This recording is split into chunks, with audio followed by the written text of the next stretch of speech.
So I might just start that again because I'm recording this and didn't record that first bit.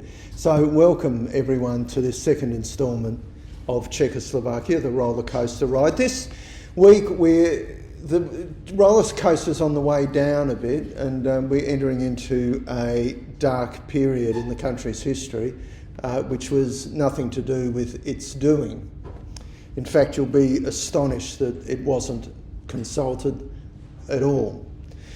So last week we had a look at the origins of Czechoslovakia. We looked at how it became a nation state, and we looked at the years between the wars that were idyllic. They were a golden age. They were halcyon days. Democracy was strong. The Great Depression had not hit Czechoslovakia as hard as it had other countries, and the country's future looked bright.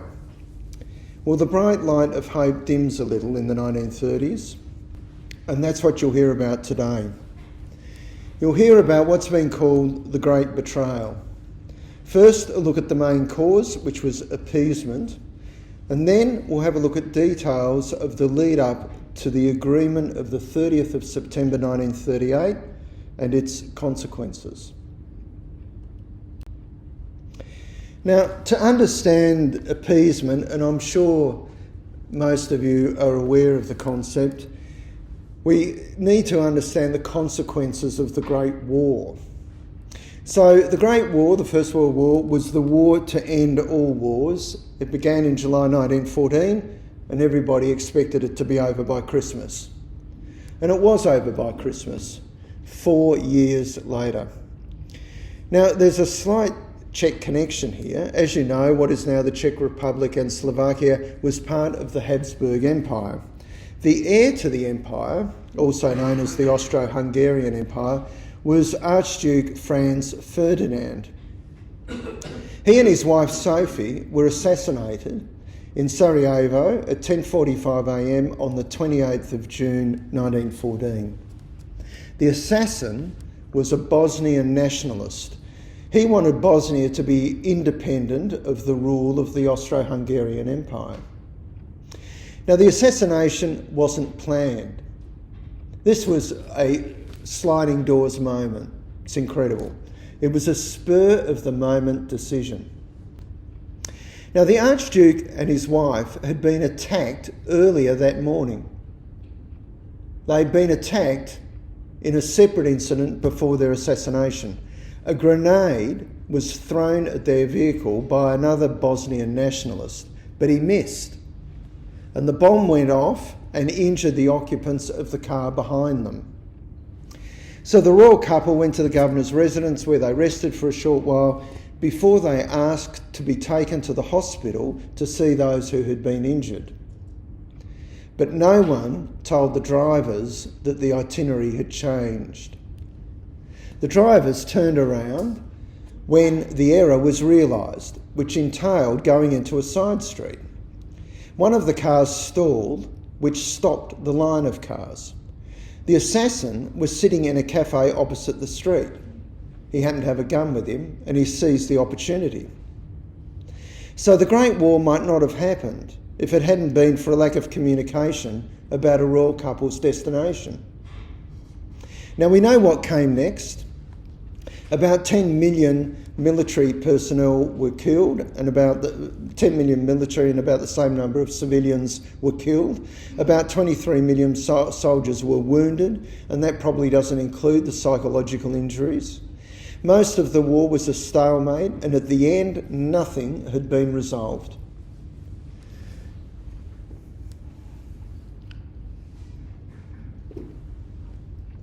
Most historians say that the Versailles Treaty that was meant to settle the Great War enabled the Second World War. The agreement was punitive. Britain and France were the main proponents of the view that Germany was to blame for not only starting the war and everything that happened in it. Not only were the political elites of Britain and France Not all the political elites of Britain and France agreed with the punishment meted out to Germany. I might say at this point that Germany did some horrific things in the First World War. There's absolutely not excusing that at all. Germany didn't start the war, Austria did. Austria was the one that fired the first bullets. And yet Germany was held responsible for the whole conflict and everything that happened. Worse than that, Germany was not part of the peace conference. The country was told, these are the conditions to which you will agree. So you can imagine them being a little bit angry about that. The treaty included enormous repatriation payments, loss of land, an army limited to 100,000, and Germany was prohibited from having an air force and submarines. The British Prime Minister in the mid-1930s was Neville Chamberlain. And he was someone who thought that Germany had been treated too harshly. There were also French political leaders that had doubts. General Ferdinand Foch said, "The treaty is not a peace, it is an armistice for 20 years." That was a remarkably prescient comment. The eminent economist, who I'm sure you've heard of, John Maynard Keynes, had been an advisor to the British government at the conference and was close to the British Prime Minister David Lloyd George. Keynes was convinced the repatriation payments and other punitive measures the Allies wanted to impose on the Germans were too severe. He tried to persuade Lloyd George to his point of view, but the Prime Minister thought a strong Germany was required to be an effective bulwark against Russia. But he was also strongly attuned, like all politicians, to what his constituents said. He told Keynes, "The crowds cheered the loudest when he talked about making Germany pay." Keynes became disillusioned and told a friend the Versailles Peace Conference was a dismal, degrading spectacle. He resigned, left, and went to a farmhouse in Sussex, where he wrote a book about the conference in which he argued the peace agreement wasn't right and wasn't possible. The Great War touched the lives of hundreds of millions of people, the horror of the trenches, soldiers ordered into suicide battles, and all for what? The gain of a few metres of ground. A little aside to tell you about one of the best books I've read. It's a novel, and literary critics agree that it's one of the best novels about the Great War. You might have heard of it, Birdsong, by Sebastian Faulks. His description of not just trench warfare, but the battles in tunnels dug underneath enemy trenches is so detailed and well written, you can almost see and smell what it was like. The political elites of Britain, France and other Western countries were determined that such a horrific conflict would never happen again. And that was the raison d'etre for the appeasement policy of the 1930s. Neville Chamberlain is one of the people closely associated with the policy. He had fought with the Royal Engineers during the war, which had profoundly affected him. He fought in the trenches and saw the devastating effects of artillery fire and poison gas. He saw close friends killed. He was temporarily blinded by a shell explosion. Chamberlain and other appeasers believed if they negotiated with Hitler, they could prevent war, not just in the short term, but in the long term. So Britain and France were not prepared militarily for war, but appeasement bought them time. There were economic considerations. A strong Germany could help revive the European economy and prevent the spread of communism. Now, there was a real fear of communism, and there had been for decades, before the Russian Revolution. But once the revolution happened in Russia, it was evidence that the communists could take power, and there was a real fear throughout Europe that could happen, in other European countries.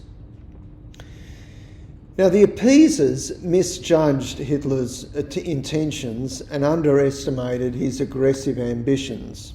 They thought his territorial demands were limited. Now let's have a look at what was happening in Czechoslovakia, which was surrounded by countries that could be a threat. To its west was unstable Germany.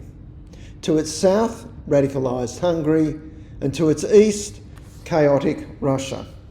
So Russia's just over here to the right of Ukraine, as you know. So you can understand Czechoslovakia feeling a little bit hemmed in and a little bit concerned about territorial demands that might be made of it. In the aftermath of the Great War, Czechoslovakian President Masaryk and his Foreign Minister, Edward Beneš, looked to Britain and France as natural allies. Like Czechoslovakia, they were stable democracies. In 1925, Czechoslovakia signed a treaty of mutual assistance with France.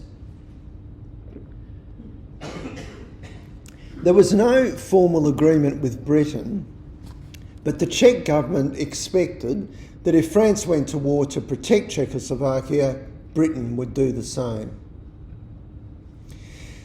Masaryk and Beneš thought the treaty with France was a significant deterrent to a would-be invader.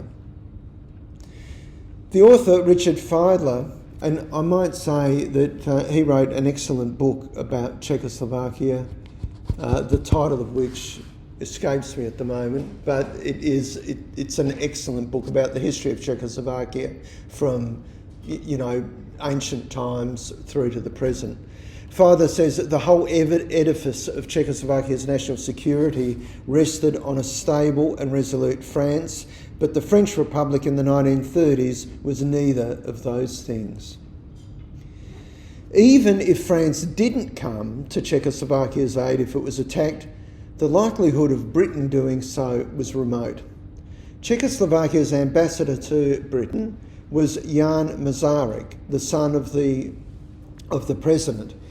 He told a friend as they walked past Downing Street, "I spend most of my official time in there explaining to the gentleman inside that Czechoslovakia is a country and not a contagious disease."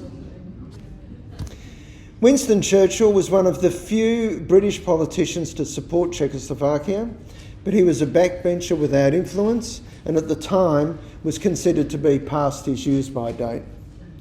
So it was with alarm the Czech government watched Hitler's rise to power and his territorial demands. Those demands were not a surprise to those who had read his book, Mein Kampf, My Struggle, in which he made clear Germany's need for Lebensraum, living space, in the East. Now, there was a warning in Mein Kampf about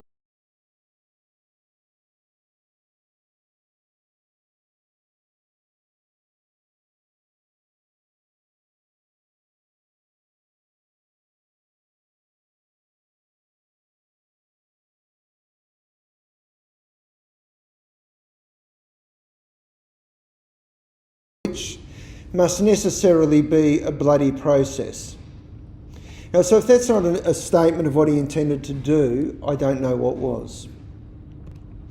President Masaryk had a copy of Mein Kampf, and in it he would read about Lebensraum. The Czechs took the threat seriously. They took the threat from Germany seriously, but the British political establishment didn't. Not taking a seemingly crazy politician seriously is done at a nation's peril. As Europe found out, and the world found out, and as the United States might find out on the 5th of November. The Versailles Treaty forbade German troops from all areas west of the Rhine or within 50 kilometres of it. The area was occupied by Allied forces until Germany negotiated a withdrawal in 1929 and the last troops left in 1930. But the area, that included the industrial and therefore economic important Ruhr Valley, was still a no-go area for German troops. German troops marched into the Rhineland on the 7th of March 1936 and the Allies took no action. This is Edward Wood. That's a nice Anglo-Saxon name, isn't it? He's better known as the more impressive sounding Lord Halifax. He was a close confidant of Prime Minister Neville Chamberlain. Halifax went to Germany in November 1937 for talks with Hitler. Halifax told Hitler that changes to European boundaries were acceptable to the British if it was done without force. This was a major change in British foreign policy, and it was an invitation for Hitler to make whatever territorial claims he wanted in Europe. Halifax was sincere when he said he didn't want war. Halifax thought Hitler was sincere when he said he didn't want war. Not long after the visit, Chamberlain promoted Halifax to the role of Foreign Secretary. He replaced Anthony Eden, who later went on to be Prime Minister. Eden resigned over the government's appeasement policy. He wrote in his memoirs, I had become increasingly convinced that the policy of concession to the dictators was ineffective and dangerous. On the 11th of March 1938, pro-German politicians overthrew the Austrian leader and asked the German government for military assistance, to which, not surprisingly, it agreed. And so the German takeover of Austria began. The same day, an unmarked German plane flew over the Czech border and dropped leaflets that said, "Tell them in Prague, Hitler sends his greetings." Overnight, on the 12th and 13th of March 1938, the Nazis marched into Austria. Czechoslovakia was now almost completely surrounded by Germany. The Western powers again took no action. Here's the Sudetenland. So that's I'm not sure where the clicker has gone. But anyway, it's that green area you can see that surrounds Bohemia and Moravia. So everyone can see that? Oh, it's a fair bit of land, isn't it? So the Sudetenland was home to 3 million Germans, a quarter of the Czechs' population. They spoke German at home and at work. They read German books and newspapers, and their children attended German schools. For centuries before 1918, and as part of the Habsburg Empire, they had been ruled by German-speaking monarchs in Vienna. So they felt a close connection to Germany and all things German. When the formation of Czechoslovakia was discussed, each time the Sudetenland issue was raised, Masaryk and Beneš fobbed it off with vague claims about self-governing entities, thanks Tim, which never happened. The Czech government didn't warmly welcome the Germans into the new multi-ethnic country. This was an uncharacteristic blunder by President Masaryk, the Czechoslovakian president. In his inaugural address, he referred to our Germans, who had come to the country as immigrants and colonists. One historian noted, the Czech landlord was friendly and tolerant, but he made sure his Sudeten tenants knew who owned the house.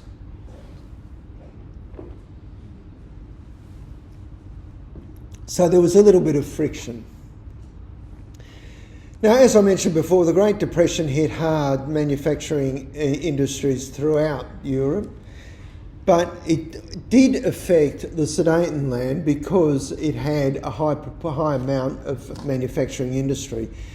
That caused mass unemployment, for which the government was blamed. In neighbouring Germany, unemployment had fallen, mainly because of a massive rearmament program. Unemployment caused tensions to rise in the Sudetenland, and that tension extended to Germans.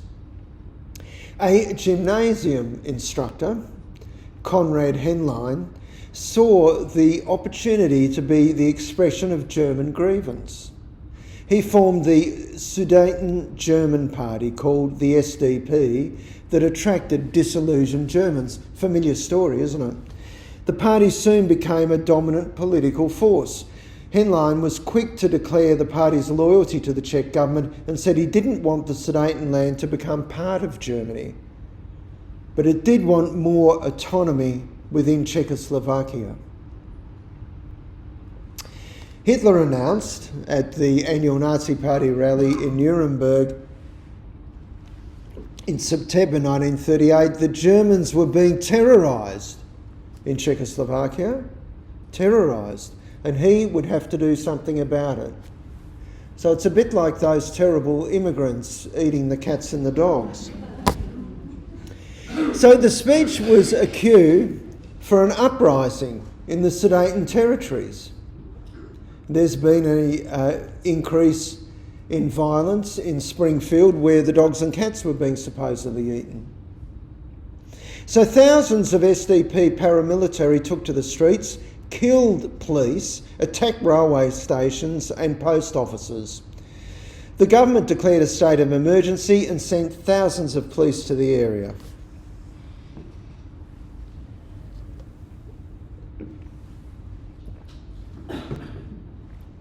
Chamberlain believed he and Hitler could come to an understanding to prevent war. He wrote to his sister, "I have the strongest conviction that the course I am pursuing is the right one and that it will succeed."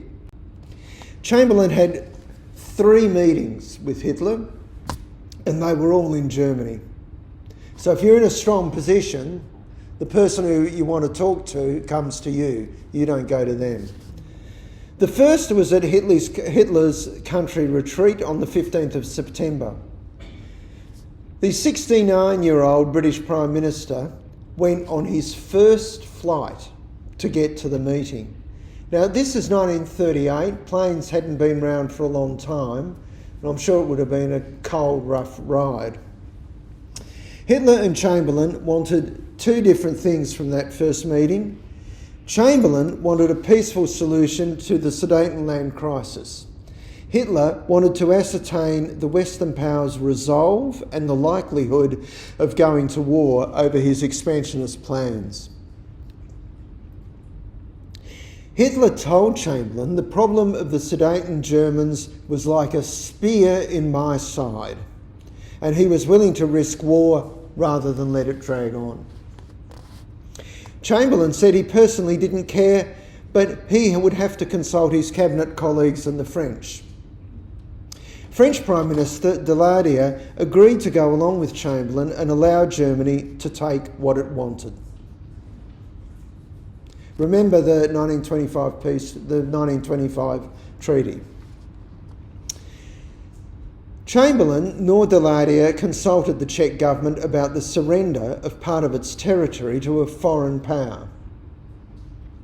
What Chamberlain thought about the Czechs was clear in a radio broadcast on the 27th of September 1938 to the British people when he said how horrible, fantastic, incredible it is that we should be digging trenches and trying on gas masks here because of a quarrel in a faraway country between people of whom we know nothing.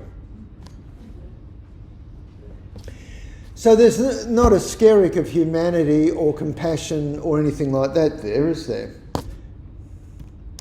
However much we may sympathise with a small nation confronted by a big and powerful neighbour, we cannot, in all circumstances, undertake to involve the whole empire in war simply on her account. If we have to fight it out, it must be on larger issues than that. Chamberlain said he wanted the crisis resolved peacefully. Hitler expected the British to be more confrontational, and the pair agreed to talk again. The second Chamberlain-Hitler meeting was in West Germany on the 22nd of September 1938. Chamberlain went into the meeting with the agreement of the French government to secede the Sudetenland to Germany, but Hitler escalated his demands. So when you're in a strong position, and you know you're in a strong position, you up the ante. Hitler insisted on the immediate occupation of the Sudetenland by German troops and the inclusion of other minority populations such as Poles and Hungarians in the territory to be annexed. So that means all Poles and Hungarians had to get out, not racially pure enough. Chamberlain was taken aback by Hitler's new demands, and he began to doubt that Hitler was acting in good faith. Those doubts must have been deepened when Hitler announced he would occupy the Czechoslovakia's Sudetenland on the 1st of October. In London, people were preparing for war. Londoners, including the Prime Minister's wife Anne, prayed on bended knees inside Westminster Abbey. Workers covered with the windows of government offices with sandbags and installed sirens in police stations to warn of approaching enemy bombers. Trenches were dug in the city's parks to be used as air raid shelters. There were traffic jams as people left the city. Those who stayed lined up for government-issued gas marks and air raid handbooks. 2 days before the invasion deadline, 2 days before, Hitler agreed to meet Chamberlain and Europe held its breath. I'm sorry about the quality of that photo of those rogues. The third and final meeting that Chamberlain had with Hitler was in Munich on the 29th of September. Chamberlain was greeted by Union Jack-waving Germans, just as hopeful of peace as him. This time, Chamberlain and Hitler were joined by French Prime Minister Daladier, who you can see here. And I'm sure you recognise this bald thug. And, of course, Chamberlain. And these other people would have been government officials from either side. Now, again, the Czech government wasn't invited to these talks. The Czech government hadn't been invited to any of these talks. And they hadn't been consulted. The leaders signed what became known as the Munich Agreement at 12:30 a.m. on the 30th of September 1938, just after just a few hours of discussion. Germany would annex the Sudetenland, and in return, it guaranteed Czechoslovakia's new borders. Chamberlain wanted something more from Hitler before he left Germany. And the German dictator agreed to meet him. Hitler signed a memorandum that Chamberlain presented to him that said Germany and Britain would not go to war with one another again. Chamberlain, who believed that he had secured peace for our time, returned to Britain to a hero's welcome, with crowds cheering him as a saviour who had prevented another devastating war. Chamberlain went to Buckingham Palace, where he dined with the King and Queen and appeared with them on the balcony. When he returned to Downing Street, he appeared at an upstairs window and declared to the crowd outside, in those days you were allowed within cooey of Downing Street, "This is the second time in our history that there has come back from Germany to Downing Street peace with honour. I believe it is peace for our time. We thank you from the bottom of our hearts and now recommend you go home and sleep quietly in your beds." Not sure how you could sleep loudly in your beds, but anyway. Daladier returned to Paris and was greeted by cheering crowds and flowers. He was astounded. "Bloody fools," he muttered. So it's not hard to imagine the relief people must have felt, and it's easy for us, with the benefit of hindsight, to condemn appeasement. Let's have a look, though, at what critics at the time said without the benefit of hindsight. The historian John Wheeler Bennett wrote, "The Munich Agreement was a disastrous miscalculation, born of a misunderstanding of the nature of Nazi Germany and a misreading of the balance of forces in Europe." Another critic was the journalist Walter Lippmann, who said appeasement was morally bankrupt and that Britain had a responsibility to stand up to Nazi aggression. The policy of appeasement is not a policy of peace, but a policy of postponing war at the price of losing the war when it comes. And you all know this man who succeeded Chamberlain as Prime Minister and who had been a constant critic of appeasement since its inception. He said, "We have sustained a total and unmitigated defeat. Silent, mournful, abandoned, broken Czechoslovakia recedes into the darkness." Another critic sums up the Munich Agreement well. "Under pressure from the ruthless, the clueless combined with the spineless to achieve the worthless."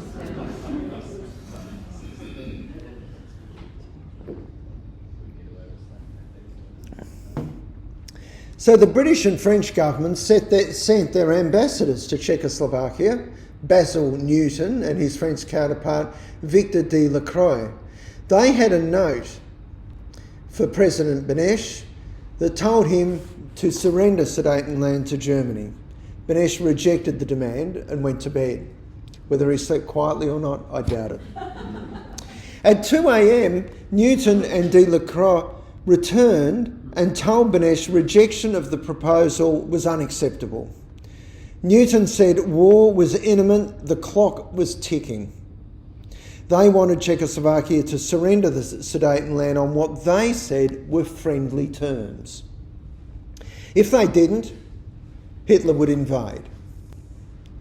Lacroix wept with shame. Beneš pressed him on the question of France coming to his country's aid as per the 1925 agreement. Lacroix admitted France would not help. Beneš dismissed the weeping ambassador and his British counterpart and warned them their government's actions would have consequences for all of Europe. Beneš sent telegrams to his embassies in London and Paris. He told them to remind their respective governments they had forced Czechoslovakia to surrender its border fortifications that were undamaged and equipped. So from probably late 1937, Czechoslovakia was preparing for invasion. So it knew that Germany was aggressive and had territorial demands and that they were not in the right spot. So they took action. Beneš told his ambassadors to tell the French and British governments, remind them that by their decision they have helped further to arm Hitler against themselves. For in the fortifications we are to surrender. So these fortifications that they'd set up, they had to surrender according to the Munich Agreement. And Beneš said on the 10th of October there were 2,000 million crowns worth of cannon, machine guns and ammunition. So not only did Czechoslovakia have to give up land, it had to give up expensive military and other equipment to an enemy. 4 days after Germany occupied the Sudetenland, Beneš resigned as president and flew to London where he and his wife Hannah lived in exile. He yelled to friends, not unsurprising, about treacherous allies and neighbours and predicted they would be the next to suffer at the hands of the Nazis. Beneš's successor was Dr. Emilia Hatschi, a retired Supreme Court Justice who didn't want the presidency and was incapable of resisting the Nazis. People in Prague joked that if Hatschi was handed a menu at dinner by the senior Nazi Hermann Göring, he would ask, "Where do I sign?" But there was nothing funny about the Nazi takeover of the Sudetenland, which affected the whole country. The new government did all it could to appease the Nazis. The government introduced censorship, not just throughout the whole of Czechoslovakia, not just certain areas, the whole country. The Communist Party was banned, and its leader, Clement Gottwald, and we'll hear a bit more about what a marvellous person he was later on, he fled to the Soviet Union. But it gets worse. The government dismissed Jewish civil servants. Non-Aryans in business and the professions were forced out of their jobs. So this is the same thing that the Czechoslovakian government had seen the German government do as soon as Hitler came to power. And they did the same thing. It wasn't asked of them. Even though there was no official definition of what an Aryan was. So we don't want these non-Aryan people, but we don't quite know we can't define what a non-Aryan is. And later, Hermann Göring said that a Jew was what he decided was a Jew. So labour camps were established to which Roma people were sent, and they were called vagabonds who avoid work. Remember, this is before the Nazi terrorists took over the whole country. Mazarik's vision of a tolerant, democratic Czechoslovakia was dead. US diplomat George Kennan said, "Every feature of liberalism and democracy is hopelessly and irretrievably discredited." Another consequence of the Nazis' arrival in the Sudetenland was an exodus of Jewish people. And those who couldn't afford to leave went to Prague, where they created refugee camps. Just before Christmas 1938, a young English stockbroker, Nicholas Winton, was invited to Prague to visit the camps. He worried about the fate of Jewish children if the Nazis took over the whole country. Winton checked into a hotel and, with the help of colleagues, lobbied democratic governments to take Jewish refugee children. They asked the United States, Australia and New Zealand if they would take Jewish children. All three refused. But then there was a glimmer of hope. Winton discovered a loophole in British migration law that allowed entry of refugee children on the condition each child had a foster parent and a £50 guarantee. £50 in 1938 would have been a lot of money. Word spread fast about Winton, and desperate parents came to his hotel to beg him to take their children.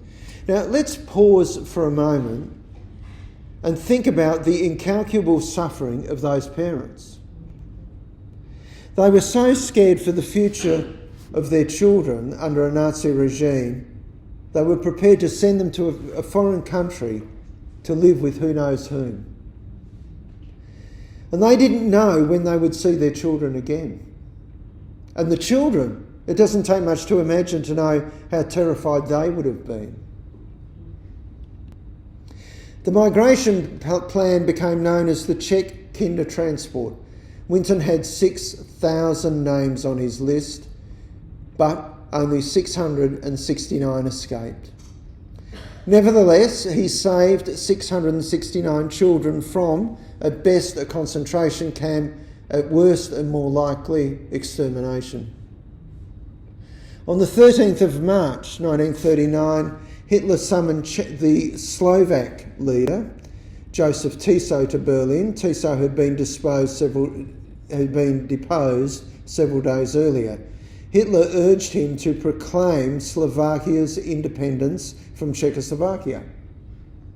But there was a condition. If Tiso didn't agree, Hitler would leave Slovakia unprotected against Hungary and Poland. During the meeting, the German Foreign Minister, Joachim von Ribbentrop, passed on a report that claimed Hungarian troops were approaching the Slovak borders. Slovakia declared its independence. Seeing what was happening in Slovakia and fearing an imminent German invasion, Czech President Hači went to Berlin to try and save what was left. He and his entourage arrived at 10 p.m. on the 14th of March. Hitler kept them waiting for 3 hours while he watched a movie. At 1:15 a.m, the Czech party was shown into Hitler's office. Hitler told him the rest of his country that wasn't occupied by Germany now soon would be, and the military operation would start at dawn, within hours. Hitler told Hacha to order his army not to resist or there would be bloodshed. Hacha collapsed into an armchair. Goering, who was there, told him Prague was a beautiful city and it would be a shame if the Luftwaffe, the German Air Force, had to flatten it. Hatcher passed out. Goering summoned Hitler's personal doctor. The leader had to be saved or the Nazis could be accused of murder. The doctor injected Hatcher with methamphetamine cocktail that revived him. He was given a telephone to ring his ministers in Prague to tell them not to resist the Nazi invasion. He was then given a document to sign that surrendered his country to Germany. At dawn on the 15th of March 1939, Nazi tanks rolled into Czechoslovakia, making a mockery of Chamberlain's claim of peace in our time.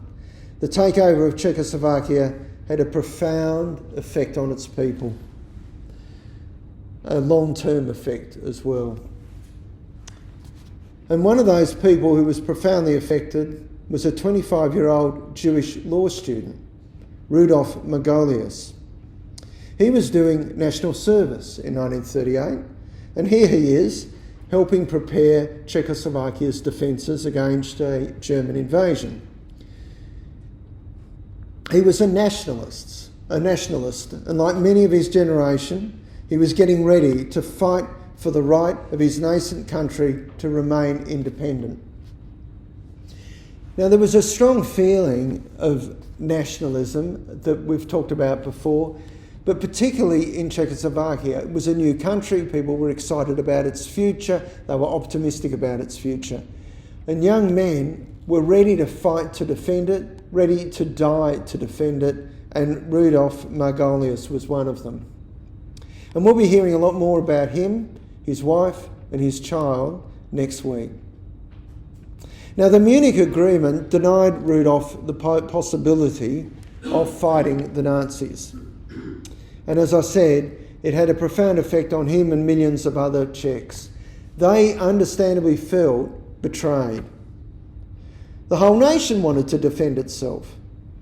The Munich betrayal had the inevitable effect of Czechoslovak politicians and people turning to the Soviet Union for future support to safeguard their republic. Now, you can understand that, can't you? You're being kicked in the guts by France and Britain. They're not going to come to your aid. And they didn't come to your aid then, probably wouldn't come to your aid in the future. It's important to keep that in mind for what happens next week and the week after. So the change had far, far-reaching consequences for the political structure of post-war Europe. So the British and the French thought Nazi Germany would be a deterrent to the expansion of Soviet influence. So the French and the British were scared of communism spreading as well and thought that the Nazis would stop that. But what happened was antithetical to what they wanted. So after the Second World War rather, Eastern Europe became communist, which is exactly what they wanted to avoid. So Rudolf Margolius and his family are illustrative of the Czechoslovakian story. Rudolf was born on the 31st of August 1913 into a middle-class, patriotic Jewish family. He graduated as a Doctor of Laws on the 13th of March 1937, and from October 1937 to March 1939, he was doing compulsory service in the Czechoslovak army. By the time he left, he had been promoted to third lieutenant.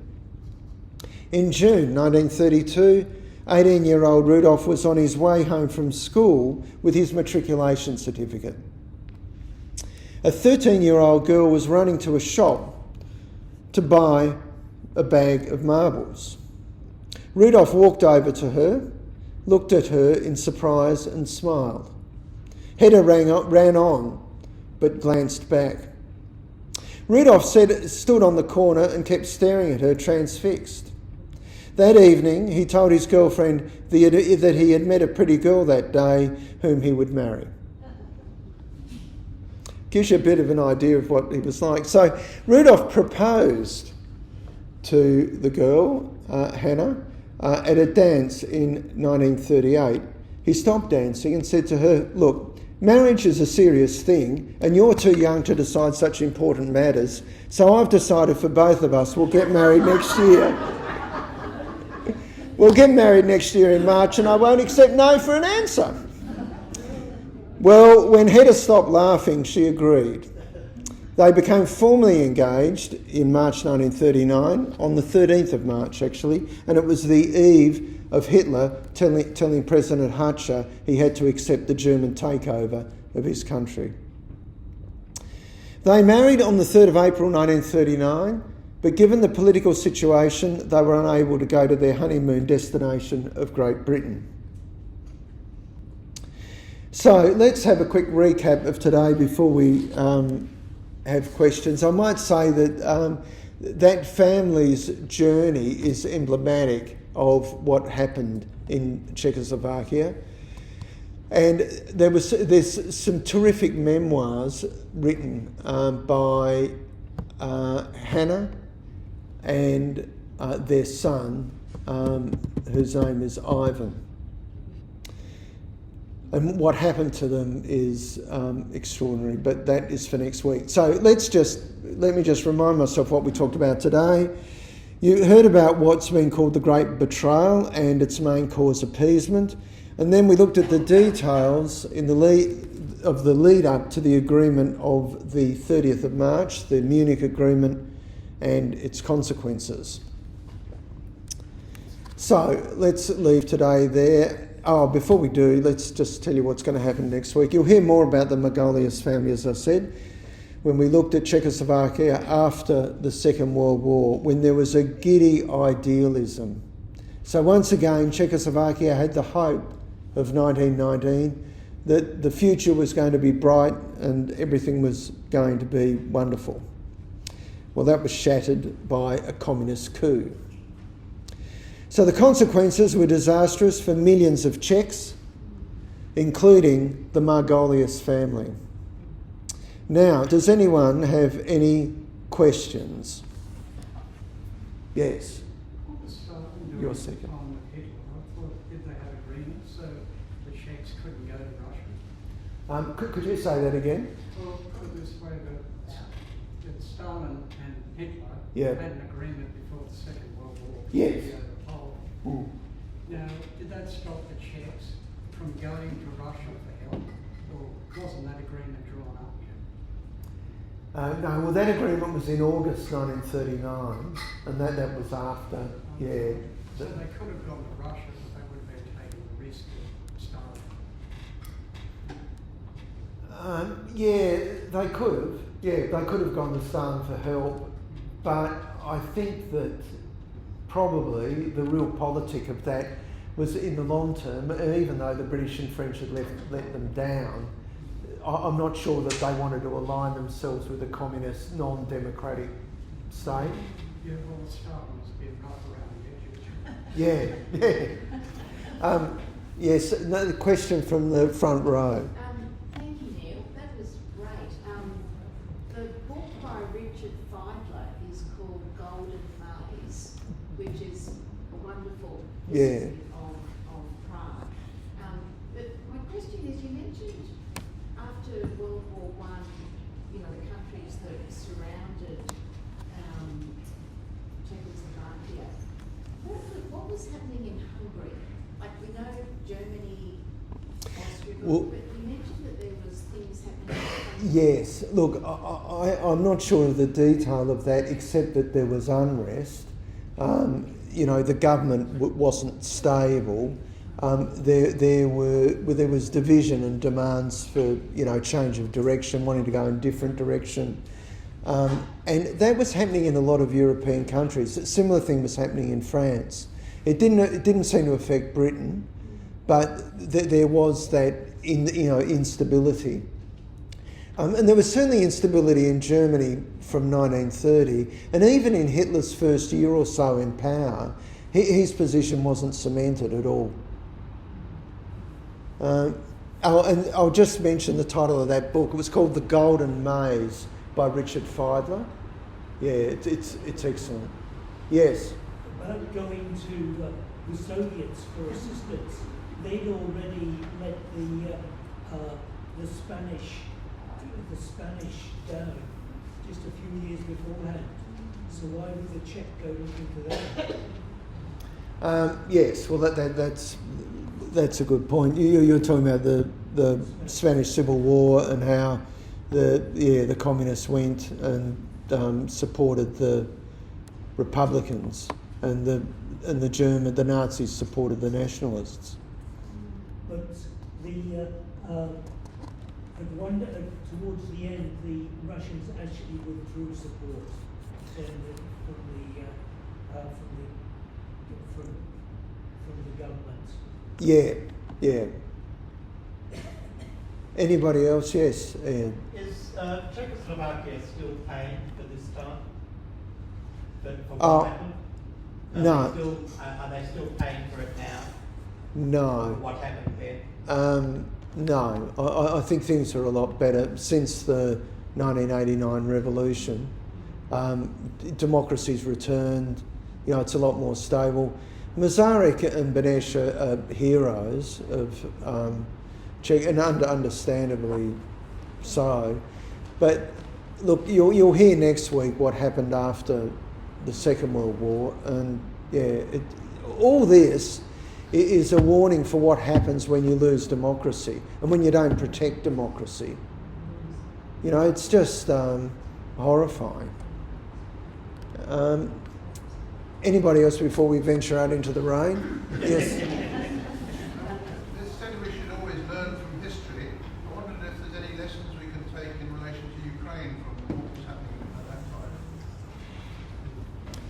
Well, that's a good question, David.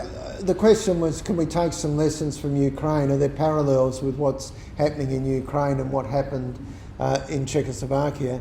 And I think there is. We've got a terrorist, which is what I think Putin is, a big monolithic bear who wants to swallow up, a smaller independent country, which is the same as Germany and Czechoslovakia. I think the difference is, though, that the West, this time, has gone to the Ukraine's aid, thank heavens. And let's hope that help lasts. But after November the 5th, if the result is different to what we want, that result might be different, yes. Actually, it was very similar in 2014 when they walked into Crimea, the Russians. Yeah. You know, We didn't do anything then. No, that's right. You have to take action at the time, and I really think that there was an opportunity at the end of the 1980s, after the Berlin Wall, after the Iron Curtain came down, to create a partnership with Russia. But I don't think the West understood that. They thought that Russia would just evolve into a democracy. It had never been a democracy, ever, had no democratic experience at all, and we did nothing to help and expected that it would all turn out marvellously. And of course, we've seen how it's turned out, haven't we? Anyone else? Last call? Okay, well, thank you very much. Next week we'll talk a little bit more about what happened, and what happened in particular after the Second World War. Thank you for your attendance.